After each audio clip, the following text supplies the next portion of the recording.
கார்த்திகை நட்சத்திர அன்பர்கள் செவ்வாயினுடைய ராசியில பிறந்ததுனால இவர்கள் கோயில் வழிபாடு அப்படின்னு பார்க்கும்போது வேல் வச்சு வீட்டில் பூஜை பண்ணலாம். முருகனுடைய வழிபாடு அப்படின்றது தாராளமாக பூஜை பண்ணலாம்.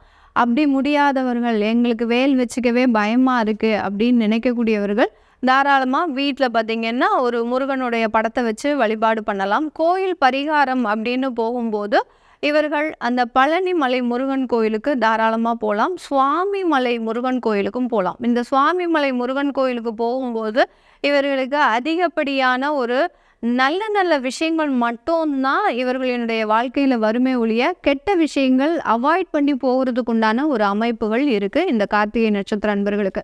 வாழ்வியல் பரிகாரமாக இவர்களுக்கு என்ன விஷயங்களை இவர்கள் அதிகப்படியாக செய்யணும் அப்படின்னா சூரிய நமஸ்காரம் அதிகப்படியாக செய்யணும். சூரிய நமஸ்காரம் பண்ணிட்டாங்க அப்படின்னாலே இவர்களை அடிக்கிறதுக்கு யாருமே கிடையாது. லைஃப்பில் எப்போதுமே சக்ஸஸ் மட்டும்தான் நடக்குமே ஒழிய தோல்வி அப்படின்றது கிடையாது. அதனால் வாழ்வியல் பரிகாரமாக சூரிய நமஸ்காரமாக பண்ணுறது நல்லது.